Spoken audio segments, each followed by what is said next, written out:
Mabuti may maganda kayong lugar, no, na manukan. Di ba pwedeng extra tayo rito? No? Sige po. 10 taon dito sa Farm Master. Tingnan po ang katapatan ng Diyos. Di po ba? Ayan, okay. Buksan po natin dito sa... Alam niyo po, pagka nag-anniversary po ako, bihira akong makausap ang simbahan na pinag-anniversaryhan. Hindi katulad na parang tulad nito, nandito po ako sa Biak na Bato. Pero dahilan sa naka-Facebook live tayo, ang kausap ko ay ang buong Rema. Ayan, kaya siguro mamayang hapon, papapatayin natin yung Facebook live. Tapos doon ko lang kayo makakausap. No, kasi nakatingin ang buong Rema sa sasabihin ngayon. Okay, makipagbukasan po kayo sa akin dito po sa 2 Corinthians chapter 1. 2 Corinthians chapter 1. Ayan, no? 2 Corinthians chapter 1. Nung nakaraang anniversary po, meron po akong shinare nung hapon na, no? Ang iniisip ko kasi kapag yung malalaking gathering na gano'n, yung mga taga ibang probinsya magpupunta sa Maynila at makikipag-anniversary, siyempre, aalis po kayo ng madaling araw dito o maaga. Kaya pagdating doon, antok na antok. No? Talagang inaantok ang mga tao, kaya kailangan yung way ng pag-sermon mo kailangan pasigaw-sigaw ka, patambling-tambling ka. Kasi kung di, antokin yung mga tao, lalo na nung hapon. No? Talagang pagkatapos kumain yan, magtutok-atok yan, tapos mainit pa, talagang aantokin ng mga tao. Pero, sabi nga ng Biblia, magpuyat kayo at magbantay. Kaya kahit katanghalian, kailangan nyo magpuyat. No? O dito po, mayroon po ako na-share nung bandang hapon, yung usapan po ni Kenneth Hagin at saka ni Jesus, na sabi ni Jesus, ang sino mang gagawa nito, ay siguradong matatanggap niya ang kahilingan niya sa akin o sa Ama. No? 4 na hakbang yun. Kung umattend kayo ron at pinanood nyo yung YouTube natin, malalaman nyo po yun. No? Yung 4 na hakbang na si mismong si Jesus ang nagsabi kay Kenneth Hagin, nasabi ni Kenneth Hagin, kung sino man ang gagawa, tutupad dito sa 4 na hakbang na to, matatanggap niya ang anumang kahilingan niya sa akin, kay Jesus, o sa Ama. No? At ibinigay ko po yung 4 na yun na points, 1, 2, 3, 4, nung last Sunday. Ngayon, dahil sa maiksi ang panahon, marami po akong hindi nasabi. Hindi ko na-explain pa yung iba. Nagbigay lang po ako ng sapat na paliwanag para makapag-start po tayo. Pero yung mga ganito pong mga bagay ng pagpe-faith, paghingi sa Diyos, ito po ay pinag-aaralan. Hindi nakukuha ng isang sermonan. Bakit? Kung maalala nyo po, yung sinabi po ng mga disipulo kay Jesus, Panginoon, turuan nyo kaming manalangin. No? Ano sa English yun? Lord, teach us to pray. So, sa madaling salita, ang pananalangin ay pinag-aaralan.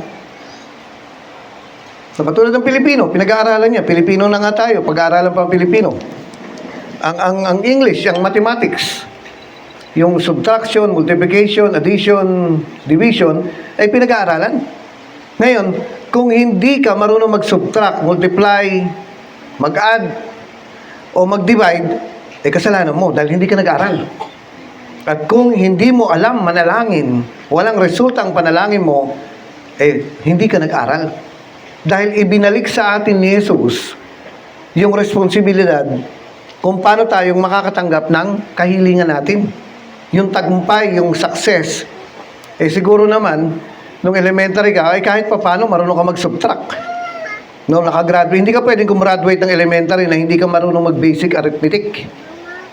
Kahit dito, sabi po ng mga disipulo kay Jesus, turuan mo kaming manalangin. So, sa madaling salita, ang pananalangin o ang prayer ay pinag-aaralan.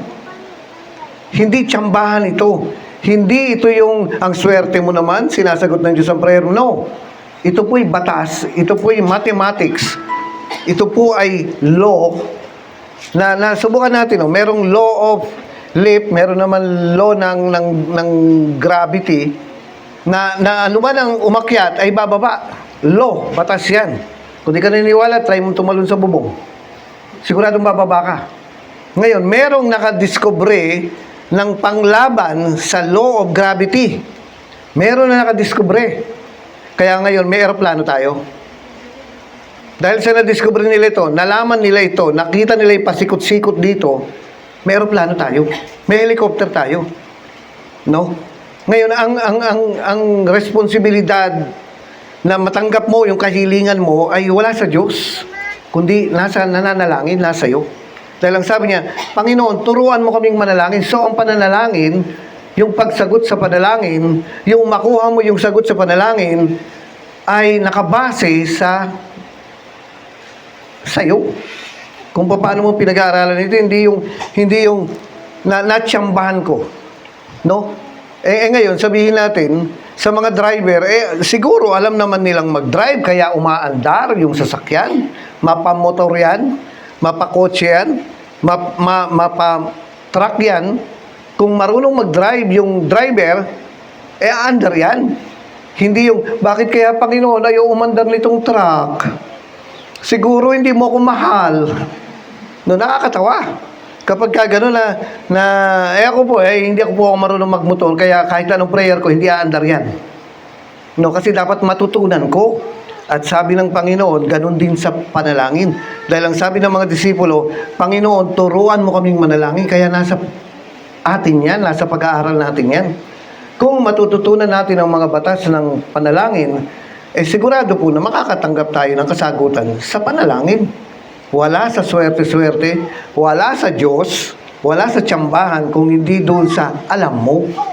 Kaya nga sabi ni Jesus, si Jesus po'y marunong mag-pray. Kaya nga ang sabi po ni Jesus, Ama, sabi niya, alam ko, dinidinig mo ako palagi. Bakit? Kasi alam niya. No? Alam niya. Halimbawa, sabihin natin, Brother Isko, pwede bang kunin mo yung gamit na naiwan doon, magmotor ka na lang? Ano sasabihin niya? Sige po, magmotor ka na lang. Sige po, sasabihin niya. Bakit? Kasi alam niya mag-drive. No? Paano pagka nakuha na niya, bumalik ulit siya rito? Tapos sasabihin ko, ay Isko, meron ka pang nakalimutan. Sige po, kukunin ko. Gano'n siya kasiguradong makukuha niya yun? Gano'n siya kasiguradong aandar yung sasakyan, yung motor? Kasi marunong siyang mag-drive. At kung matututunan natin ang manalangin, kahit ilang beses kang bumalik sa Diyos, makukuha mo ang sagot. So nasa sa atin ang responsibilidad kung paano tanggapin ang kasagutan sa panalangin. At dito po sa sinabi po ni Kenneth Hagin, no, na shinare niya, na inuulit ko lang naman sa inyo, na sabi ni Jesus sa kanya, nagbigay siya ng 4 na points, na kung sino man ang susunod sa 4 na ito, matatanggap niya. Andun po yung kasiguraduhan na binibigay ni Jesus. No, ang title po ng book na ito ay How to Write Your Own Ticket with God. No, How to Write Your Own Ticket with God. Pinost ko po ito sa Rema Pills, no, sa Facebook natin, yung explanation, yung pagkakasunod-sunod. Hindi ko po ito pinagdamot. At kung meron po kayong ma-download na libro na ganito, na PDF niya, i-check nyo lang yung How to Write Your Own Ticket with God. At pag-aralan nyo po. Kasi itong bagay na to, hindi ko narinig mo one time, okay ka na eh. Hindi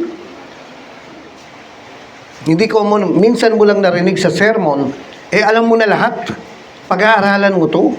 Babasahin mo to, pag-aaralan mo to, babasahin mo to, pag-aaralan mo to ng ilang beses. Bakit? Ang pananampalataya ay dumarating sa pakikinig o pag-aaral o pagbabasa ng salita ng Diyos. Na hindi minsanan lang na napakinggan mo, alam mo na. No, ito po ay pinag-aaralan katulad ng panalangin. Dahil panalangin yun eh. Ano man ang hingin natin kay Jesus, kung gagawin natin itong 4 na to, siguradong matatanggap natin. Ano mang hingin mo kay Jesus o sa Ama, ay siguradong matatanggap mo. So, yun po ang sinabi ni Jesus. Ngayon po, gusto ko pong magdagdag ng mga kondisyon sa bagay na to. Hindi ko na po uulitin yung 4 na points na yun kasi sinabi ko na nung anniversary. No? nung Sunday po ito ng hapon. Makikita nyo naman sa YouTube ito eh. At makikita nyo puro sa video ng Rema Bills. Ngayon, gusto ko pong magdagdag. Ngayon, dito po sa apat na ito, dito ko nakabayad ng utang. Laki kaya ng utang ko. At sa isang hamak na pastor na walang trabaho at walang hanap buhay, imposible mong mabayaran yan. Wala kang natural na paraan kahit na iwanan ko ang ministry at ako ay magtrabaho, hindi ko makukuha yung perang ganun na lang. Bakit? Ang laki. Ngayon, bakit kaya nagkaroon ng utang na ganun kalaki, Kuya Boy? Maraming dahilan. Binanggit ko na rin po ito ng paulit-ulit. No? At ito po yung apat na puntos na tinetestify ko sa inyo, na sineshare ko po sa inyo kung bakit ako alis sa utang. Ito yung hakbang na ginawa ko. At meron pa pong mga bagay-bagay, no? Sabihin mo nga sa katabi mo, siyempre, kailangan din ni Kuya Boy ng damit. Kailangan din niya ng sabon. Bakit? Kasi hindi malalabahan yung damit. No, kailangan din niya ng Jollibee. Oh. Ito pa namang bubuyog na ito. Kapag dumadaan ka, kumakaway-kaway, sabi niya, halika, kumain ka. Tapos, pagka sasabihin mo, ayaw ko, magtitipid ako maya-maya, meron kang makikitang clown. Sino yung clown na yun? Si Macdo. No? Mukhang clown. Sabi niya, nakaupo siya. Sabi niya gano'n, halika, tumabi ka rito, kumain ka. Naalala ko po nung unang panahon, ako po ay pumupunta, nagmi-midweek ako ng Pangasinan. Linggo-linggo yan. At kapos na kapos po. Kumbaga, sakto-sakto lang ang pera. At dadaan po yung FX, ang tawag namin doon, FX nung unang panahon, hindi naman ban eh. Dadaan po ako rin sa stopover ng FX at meron pong nagluluto rin ng barbecue. Pero ang problema ko, sapat-sapat lang ang pamasahe ko papunta at pabalik.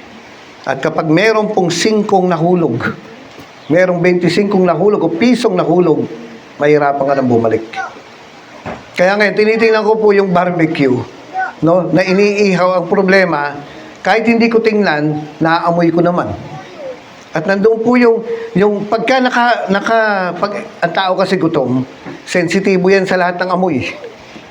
Naaamoy niya yung baon mo. At pag di mo binantayan niya, nanakawin niya yung pagkain mo. At tinitingnan ko po yung barbecue na yon, na how many times ko po tinitingnan, how many times ako nagbabiyahe. Nakakaramdam ako ng gutom. Na minsan sinasabi ko, bakit ganito? Hindi sapat ang pera ko. Pupunta ako doon, no? Tapos babalik ako, sakto-sakto lang. Kaya hindi ako pwedeng mahulugan ng piso kasi kulang na. Nabubuhay ako sa ganun na sabi ko, ang daming pangako ng Diyos. Pero kulang-kulang yung naintindihan niyo po yung nararamdaman ko. Na meron kang nakikita, hindi mo mabili. Meron kang gusto, hindi mo makuha. Meron kang nararamdaman na sana meron din akong ganito, ganyan. Minsan doon po sa sa pelikula, meron po ako nakitang pelikula, si Arnold Schwarzenegger ata yun, no? Kilala niyo po ba yun? Si Arnold Schwarzenegger, yung Terminator. No? Yan yung kalaban ni Predator eh. Ang tawag po namin sa kanya, hindi Arnold Schwarzenegger, si Arnold Schwarzenegro. At meron siyang kausap sa cellphone, naglalakad siya at sabi niya gano'n, pupuntahan kita at gagantihan kita ng Tagalog. At pagkatapos siyang makausap yung kalaban niya, bigla niya itinapon yung cellphone. Sabi ko, sayang. Sana binigay nilang sa akin. Pelikula to na parang sayang, sana akin na lang. No, andun po yung meron kang gusto. Alam niyo, pagka meron kang gusto at wala kang pagbili, 2 lugar po ang huwag mong pupuntahan. 1, airport. Pagka pupunta rin, maiinggit ka doon sa mga umaalis. Tapos sasabihin pa sa'yo nung umaalis, bleh, naiiwan ka, hindi ka makasama. No? Huwag kang pupunta ng airport kasi maiinggit ka. Number 2, sa cyber zone. Makikita mo yung mga gadgets doon na hindi mapapasayo kahit kailan. Maiinggit ka na buti pa siya, may iPhone, ganito, buti pa siya, magandang cellphone. Samantalang ako, 3G. Ano yun? 3 goma. Pagka nabagsak, nagdi-divorce, naghihiwa-hiwalay. No? Na parang, Lord, naglilingkod naman ako sa iyo Bakit ganito? No? Pero alam niyo po, ang isang bagay po na proud ako sa sarili ko sa kabila po nung dinaanan ko tong kahirapan na ganito, hindi ko iniwan ang gawain. Hindi ko nakuha yung magandang cellphone, hindi ko natikman yung masarap na pagkain, pero ang isa pong pinagmamalaki ko, hindi ko iniwan ang gawain. No? May mga tao kasi, sabi nila, Panginoon, maglilingkod ako sa iyo, pero pag nagutom ako, hindi mangiiwan ako. Panginoon, maglilingkod ako sa iyo, wag lang ako magugutom. Ay sinasabi ko na sa iyo, magugutom ka. Dadaan ka riyan. No, bakit? Kasi may fasting Ngayon, mabubuhay ka sa inggit. At alam niyo po ba, meron po akong mga taong personally kakilala ko na naging kleptomaniac. Alam niyo ibig sabihin ng kleptomaniac? Na yung kamay niya kusang gumagalaw para magnakaw. Demonyo yan. Masamang espiritu yan na dumidikit sa tao. Na dahilan sa puro inggit. Na pumasok itong demonyo na to, yung kamay niya ang galing magnakaw. At minsan sa simbahan po natin, meron pong nagnakaw ng offering. Kleptomaniac pala itong nagnakaw ng offering. Ngayon, nung hinarap na, sabi ganon, ikaw lang, in Jesus' name, may espiritu ka ng pagnanakaw, alam niyo yung kamay niya, nanigas. Maya-maya, humihiyaw na. Sabi niya, ang sakit ng kamay ko. Bakit? May demonyo yung kamay. Bakit? Nabuhay sa inggit. Nakukuha niyo mga kapatid? Na dahilan doon sa puro inggit. Pero ito po kung ito pong sinasabi ng Biblia, may promise siya na kung mag-aaral kang manalangin, hindi ka na maiinggit. Kung matututunan mo siya, sino? Ang Diyos, ang magiging yaya mo o pastol mo. The Lord is my shepherd, di ba? The Lord is my shepherd. Alam niyo, sabi niya, hindi ako mangangailangan. Dahilan ang Diyos ang aking pastol. Siya ang yaya ko. Siya ang nag-aalaga sa akin. Hindi ako mangangailangan. Ibig sabihin, hindi ko kailangan ng ganito. Hindi yung kulang ako sa ganito. Kulang ako sa ganyan. Kulang ako sa pangangailangan. Kulang ako sa... May promise siya na kung magpapapastor ka sa Diyos, hindi ka mangangailangan. Yung pastor po, siya ang magyayaya sa iyo doon sa magandang pastulan. Siya ang magyayaya sa iyo doon sa magandang buhay. Pero dapat, payag tayong magpapastor sa Kanya o magpakorek sa Kanya. No? Kaya nga, dito po, ito na nga yung promise ni Lord sa atin, na kung susundin mo ang 4 na ito, 1, 2, 3, 4, check nyo na lang, balikan nyo po yung Facebook Live natin ng anniversary dahil sinare po ito ng hapon. Tiyak na, andun po yung kasiguradang ibinibigay ni Jesus na tiyak na, matatanggap mo ang kahilingan mo kay Jesus o sa Ama. So maganda pong pag-aralan natin, hindi yung patingin-tingin ka lang. No, ang pag-aaral po ay minsan 2 taon, minsan 5 taon, minsan 10 taon. Pero wala namang oras lang Ano yung oras? Review lang yun. No? At ito po yung hinihiling sa atin ng Diyos na study to show yourself approved. Kasi faith cometh by hearing, and hearing. Ilang araw yan, pakikinggan mo yan. Hindi yung mas marami ka pang TikTok. At saka mas kabisado mo pa yung nangyari sa probinsyanong hindi na namatay. Pakikinggan mo ng pakikinggan, yung aral na yan, pakikinggan mo ng pakikinggan, hindi debate, hindi doktrina. Kung hindi yung aral na nanggagaling sa Bible at ang sabi niya ganon, matatanggap mo ang kahilingan mo. At ito po, no? Gusto ko pong idagdag ito po yung mga kondisyones na gusto ko pong i-add, no? Ngayon, ano ba yung mga pwede mong hilingin sa Diyos? Unang-una, sabihin mo nga sa nanay mo, Ma, di ba sabi mo, bibilan mo ko? Oh, sige, sabihin mo, Ma, di ba sabi mo, bibilhan mo ko? Maya-maya, hinihila mo na yung palda ni mama mo at sabi mo, Ma, di ba sabi mo, bibilang mo ako? Ate, di ba sabi mo, bibilang mo? Di kuya, di ba? Pa, hindi ba sabi mo, bibilan mo ako? Saan nakabase yung pangungulit mo? Sa sinabi. No? Sa sinabi. Dahil nagbitaw ka ng salita. At dito, kailangan makita natin yung mga salitang binitawan ng Diyos. At yun ang magiging basehan natin kung bakit tayo mananalangin. No? Kasi dito po sa 2 Corinthians chapter 1 verse 20, ang sabi niya, ang lahat ng mga pangako ng Diyos ay oo ang sagot. No? Ang sabi niya, sapagkat siya ang katuparan ng lahat ng pangako ng Diyos, dahil sa Kanya, nakakasagot tayo ng amen sa kaluluwalhati ng Diyos. Amen. Ibig sabihin, yes.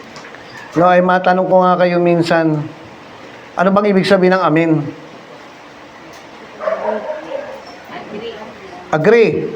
No? Kaya pag sinabi natin 1 plus 1 equals 2, ang sagot ay? Amen. Para pag sinabing 3 plus 3 equals 10, ang sagot ay? No, amen. Bakit? Hindi ka agree dun eh. Kaya pag sinabi ko, ang gaganda nyo at ang pupogi nyo, ang sagot ay? Amen. O, kita mo? Ngayon, sabi niya rito, nasasagot tayo ng amen. Ibig sabihin, agree ang Diyos, payag ang Diyos, oo ang Diyos sa mga kahilingan. Pero, ito nga, kailangan nating malaman kung ano yung mga inuuhan ng Diyos. Eh, yun lang ang pwede nating hilingin. Katulad ng,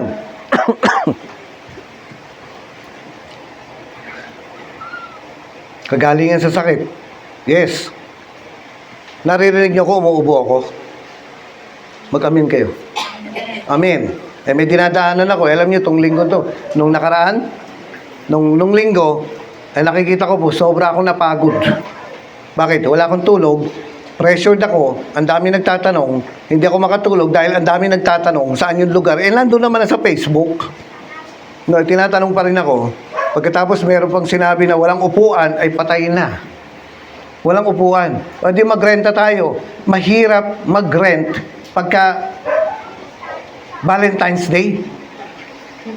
Maraming events, di ba? May hirapan tayo niyan. Ngayon, isa pa, pang renta. O paano yan? O di sige, solusyonan.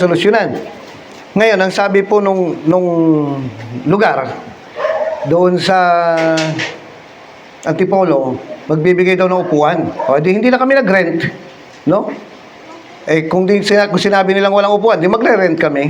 Eh, sabi nila, may upuan daw. Tapos nung Sabado na sasabihin nila walang upuan, ay magpapanik tayo.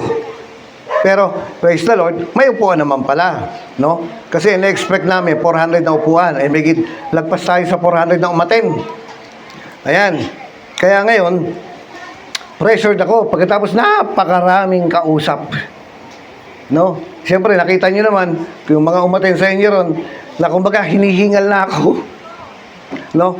Hinihingal-hingal na ako na marami pang gustong magpa-pray, marami pang gustong kumausap, tapos meron pang mag-o-open ng problema. Eh, yung time na yon, ang daming nakapila. Kaya, hindi ako nakakain po ng tanghalian noon. Samantalang yung iba, nagkainan na, nakatatlo na ng nakatatlong plate na sila. Kaya kung di ako makakain kasi sobrang pagod. Ngayon, marami pang, tapos magse-service pa tayo ng hapon, no? Eh, mga kapatid, napagod ako. Kaya pagkadating ng Lunes, iba na pakiramdam ko. Iba kasi, ang iba kasi ang lakas ng malakas sa napagod, na over-fatigue. Alam niyo po ba yun? Na kahit malakas hindi pwedeng, kailangan may time ng pahinga. Eh, isipin niyo mga kapatid, may ilang pang nag-open pa sa akin ng problema. Eh, ang dami pang nakapila. Yung iba, hindi ko na nga Tapos, syempre, picturean tayo, di ba? Kaya, so paano kaya ito? Eh, napagod po ako ngayon. Ayan na. Kinabukasan, di na maganda yung pakiramdam ko. Pero isa po ang promise ko, isa ang sigurado ko. Kung magkasakit ka man, gagaling ka.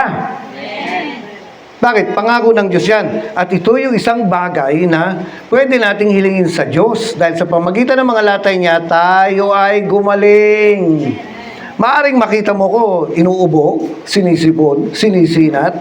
Pwede akong kagatin ng lamok, pero hindi ako pwedeng kagatin ng ahas. No? Hindi ako takot sa lamok, pero hindi ako pwedeng talaban ng ahas. At kung kainin man, tuklawin man, kainin tuloy.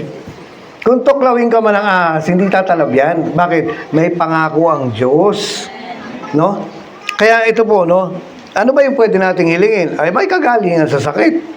Eh hanggang ngayon nga, meron pa akong tatak meron pang bakas yung boses ko sa sipon na napapansin niyo po. Ano gagawin mo? Kayo na lang ang mag-anniversary. Hayaan mo na si Pastora King. No, aalis naman na yan. Pupunta na ng Africa. Hindi pinaghandaan nyo to hindi po ba? Abay, gusto ko makiselebrate at gusto kong makitikim. Kanina ko pa tinitingnan yung isa riyan No? Yung handa ninyo. Sabi ko na kayong lasa nito. Mamaya na. Kung gusto kong makiselebrate, gusto ko naman makita rito isang sumalubong sa akin dito si Precious. Abay, pagkita ko, abay, ang taba. No? Yun na lang, buti na lang, may nagmano sa akin isa ron na nakasalamin na mas mataba.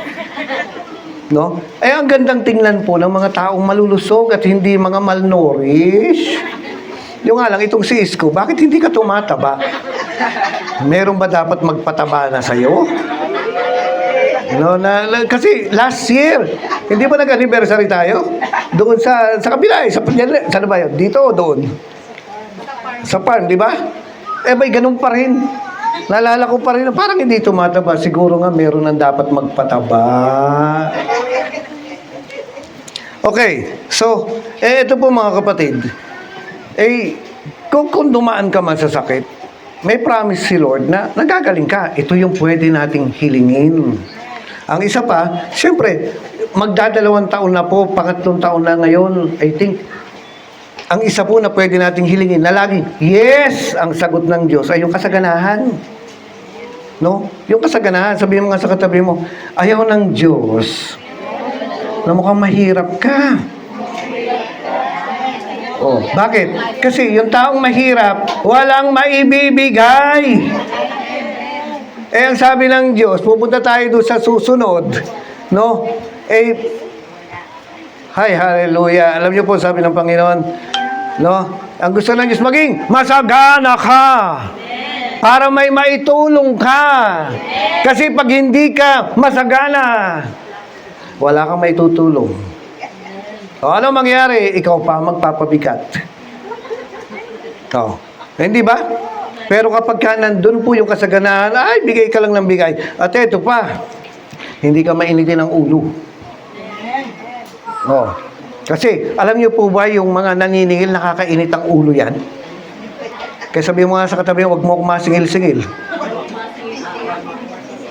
Ito po yung sinasabi ng Diyos sa atin, no? Ang sagot ng Diyos ay yes and amen sa lahat ng pinangako niya. Hindi humihindi ang Diyos.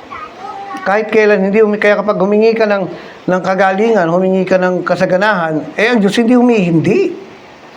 Pero wag mong simulan na, Lord, bigyan mo ako 100 pajero. Hindi huwag ka magsisimula ron. Magsimula ka, Lord, bigyan mo akong 50 pesos sa isang linggo nang hindi mo pinagkakalat at hindi mo pinag-iipunan. Hayaan mo dumating sa'yo. Tingnan natin pag hindi ka naglulukso Ngayon, kung dumating man na 100 pajero, balato ng isa. No, hingi na ako ng isa sa'yo.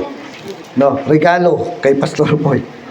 Pero, malabo yun Mas totoo pa yung Lord, bigyan mo akong 500 sa isang linggo.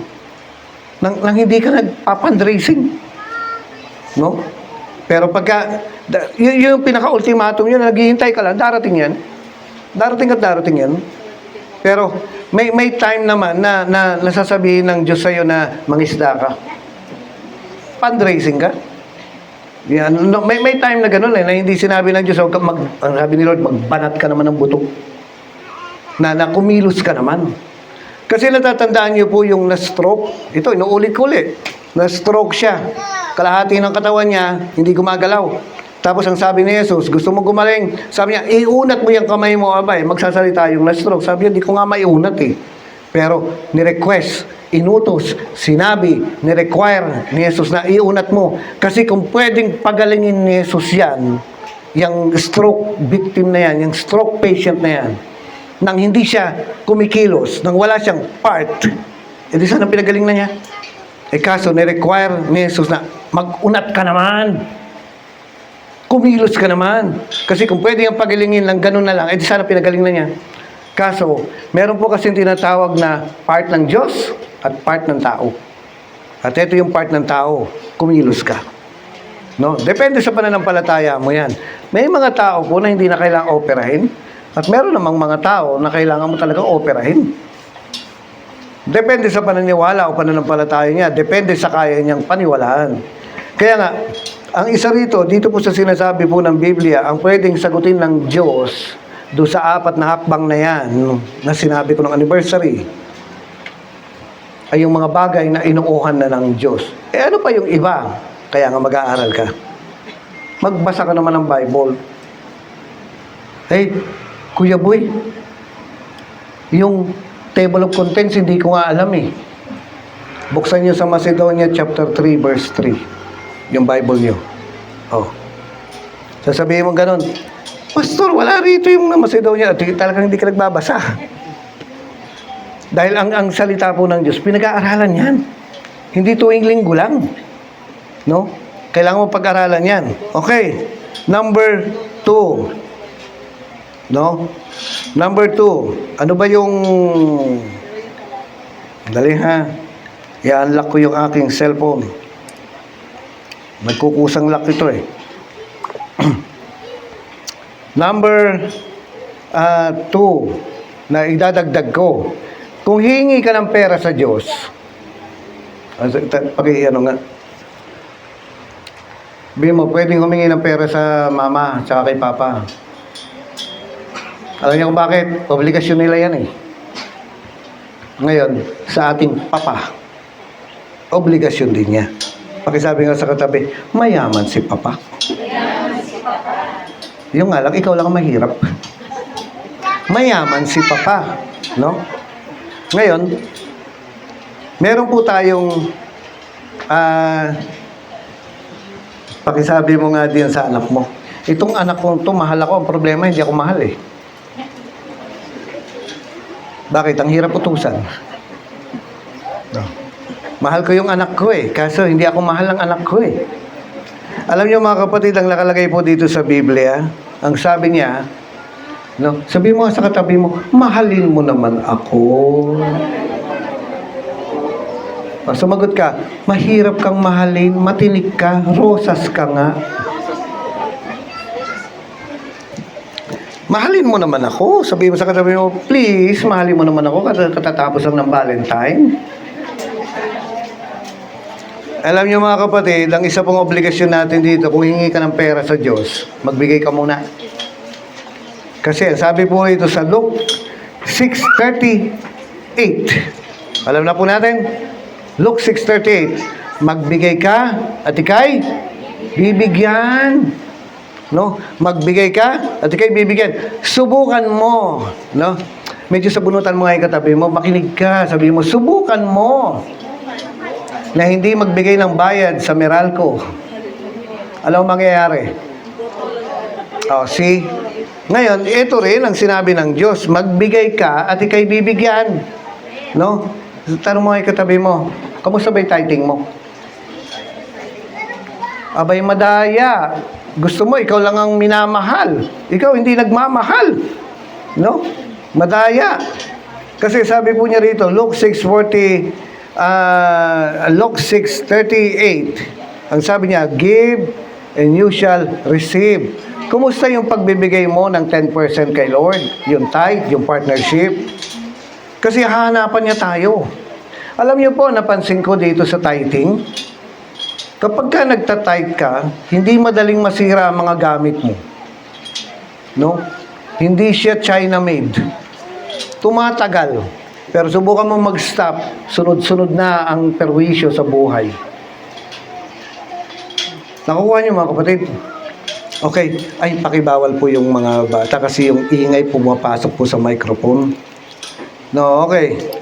Ang sabi niya, ulitin ko, give and you shall receive. Mahirap humingi sa Meralco at kahit sa tubig ng kuryente at tubig kung hindi ka nagbibigay ng bayad. No? Give and you shall receive. Ngayon ganito rin kay Lord. Magbigay ka at ikay bibigyan. Siksik, liglig at umaapaw. Ibig sabihin, hindi ka dadayain ng Diyos. Sabi mo sa katabi mo, Ma, nandadaya tayo sa metro. Naka-jumper tayo sa kuryente. Ma, madaya ka. Itong sinasabi po ng Biblia, sabi niya, give and you shall receive. Mahirap pang humingi sa Diyos ng kuripot ka.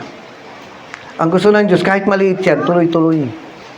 Hindi yung, feel ko magbibigay ako ng malaki ngayon, bukas hindi. Parang gano'n. No, wag. Kailangan tuloy-tuloy. Yan po ang patakaran ng Panginoon. Ano yung katapatan ng tawag doon? Nakukuha niyo mga kapatid? So, kumusta po yung tithing natin, yung partnership natin? No? Kamusta yung pagbibigay natin? Sabi mong ganun, masipag naman ako mag-follow up ah. Masipag naman ako mag-Bible study. Magkaiba yung pagbibigay sa pagba-Bible study. Magkakaiba yung. Sabi niya, magaling kayo mag-Bible study, magaling kayong mag-follow up, magaling kayong mag-gitara, magaling kayong kumanta, magaling kayong mag-sermon, magaling kayong mag-pastor. Sabi po ng Biblia, dapat magaling ka rin magbigay. So, dapat sistematiko ito at tuloy-tuloy. Okay, number 3. Punta po tayo rito sa unang Juan. No, unang Juan. Unang Juan. Bakit? Kasi may pangalawang Juan. Ano yung Juan? Juan loan. One hand. Naku, huwag kayong uutang rin. Lagot kayo. Kukontakin nila yung mga contacts nyo at sasabihin sa kanila na itong si Isko, hindi nagbabayad to. No, gaganunin kanyang mga yan. Okay, unang Juan chapter 3. Diyan na kayo. Verse 20 hanggang 24, no? Sabi niya, sakali man tayo'y usigin niyon, sapagkat ang Diyos ay higit sa ating budhi. Sabihin mo, hindi ka ba nagigilty? O manhid ka na lang? Sabihin mo sa katabi mo, hindi ka ba nakukonsensya? Wala ka ba sa pagsuway? Oh. Sakali mang tayo usigin nino ng ating budhi, ng ating konsensya, sapagkat ang Diyos ay higit pa sa ating budhi at alam niya ang lahat ng bagay. Sabihin mo gano'n, alam kong ginawa mo nung summer. I know what you did last summer. Pelikula yun. Sabi niya, alam ng Diyos yung ginagawa mo. Alam ng Diyos yung tinatago mo. Alam ng Diyos yung kinikimkim mo. Alam ng Diyos yung iniisip mo. At sabi niya, mga minamahal, kung hindi tayo inuusig ng ating budhi, ano ba yung tawag dito? Makapalang budhi. Ano ba yung term dito? Maitim ang budhi. Meron kang parang, alam mo, may tinatago ka na pagsuway sa Diyos. At ang sabi niya ganon, mga minamahal, kung hindi tayo inuusig ng ating budhi, panatag ang ating loob na makakalapit tayo sa Diyos na hindi kumbaga pwede kang dumiretso. Pwede kang dumiretso sa Diyos. Bakit? Kasi walang sabit. No? At sabi niya rito, sa verse 22, tinatanggap natin ang anumang ating hingin sa Kanya, sapagkat sinusunod natin ang Kanyang mga utos at ginagawa ang mga nakalulugod sa Kanya. Stop na ako riyan. Hindi tatalab yung 4 na yon kung hindi ka nasunod sa Diyos. Kailangan nandun ang pagsunod. Dahil hindi naman pera ang gusto ng Diyos sa iyo, yung pagsunod mo. At alam niyo po, meron tayong kasabihan na huwag mong pakainin ng nakaw yung pamilya mo. Ano yun? Yung ninakaw mo. Alam niyo, huwag nating bigyan ng Diyos ng dahilan na mainis lang sa atin. Bakit? Kasi ang nakalagay po rito, Kung andun yung meron kang konsensya, nakukonsensya ka dahil may mali kang nagagawa, hindi madidinig ang ano mo, prayer mo. Kahit nagawin mo tong apat na to. Kasi ang sinasabi po rito sa number 3, no, ano na yung number 1? Oh, hala. Nawala na. Ano yung number 1? Ano ba yung pwede mong hilingin? No? Number 2, kailangan nagbibigay ka kay Lord. At number 3, kailangan sumusunod ka sa Panginoon. Kasi, paano yung pagpapalain yung isang tao na hindi niya mautusan? May mga sa katabi mo, paano pagpapalain ng Diyos yung tao na hindi niya mautusan? Eh, hindi. Ngayon, kailangan nandun ang pagsunod natin sa Diyos. Kailangan nandun yung kusang pagsunod sa inuutos ng Diyos. Tulad nito, kikita ko si Isko. May sariling pangarap ito eh. Pero pinili niyang gawin ang pangarap ng Diyos. Pinili niyang gawin ang utos ng Diyos. No? Tapos ngayon, paano kung sumuway siya sa Diyos? Tapos sabi niya, Lord, humingi ako sa iyo ng ganito. Eh, malabo mong matanggap. Kasi, ang pinapakinggan ng Diyos ay yung walang sabit. No? Kaya nga, i-check natin ang mga sarili natin. Lord, nasunod nga ba ako sa iyo na nasa pagsuway? Dahil kahit gawin mo itong apat na ito ng paulit-ulit, pero kung wala sa iyo yung pagsunod sa Diyos, hindi ka rin pakikinggan. Sayang lang. Mabibigo ka lang sa pagtawag sa Panginoon. Nakukuha niyo mga kapatid? Ayan, Isko, alika. Mag-pray tayo. Magtugtog ka. Hallelujah. Tinatawagan ko si Badong at saka si Pastora King dito sa harapan.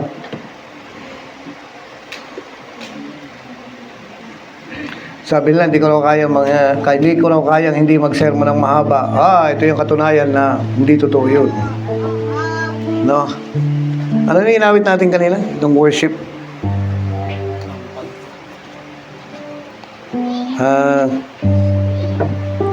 Alam niyo po, 10 years na ang farm master. Hindi ito mag-i-stay kung walang plano ang Diyos.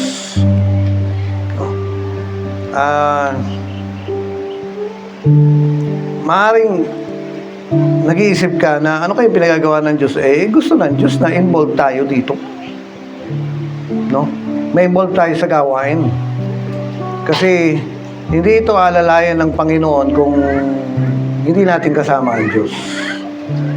No, kaya kailangan manatili tayong tapat dahil marami pang ipagagawa ang Panginoon sa atin at willing tayong mag-adjust dahil pagagandahin pa ng Diyos ang gawain niya rito. Meaning, mag-a-adjust tayo para gumanda pa. Amen po ba? Ayan, kaya may pababago ang Diyos sa mga ugali natin. May pababago ang Diyos sa mga sistema natin.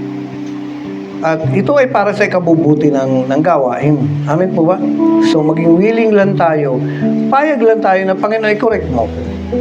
Bakit? Walang iuutos ang Diyos nang walang kapalit. Kahit na anong utos ng Diyos, always merong kapalit. Kung utusan ka niya na magwalis, may kapalit yan. Kung utusan ka niya magsundo, may kapalit yan. At kahit kailan, hindi sasabihin ng Diyos sa'yo na umalis ka na. Nakukuha niyo mga kapatid. Hindi niya sasabihin sa'yo na mag-backslide ka na. No, never. At magpasalamat tayo sa Panginoon na sa loob ng 10 taon, sa kabila ng pagkukulang, dahil lahat tayo, ay may pagkukulang, ang Diyos ay hindi nagkulang. No? At habang inaawit natin to, hilingin ko kay Pastor Badong at kay Pastor King na muli ipanalangin po kayong lahat. No?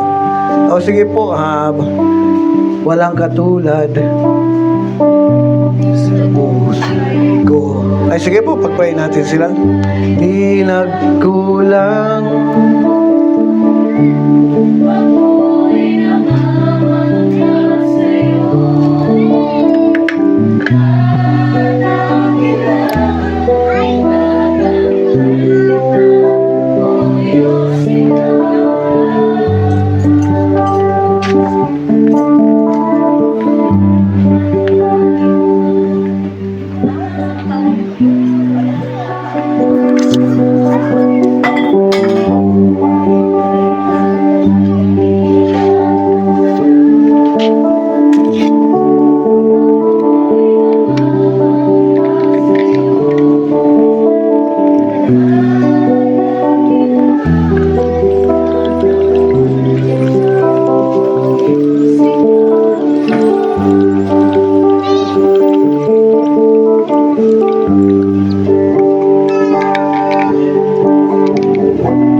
Lord.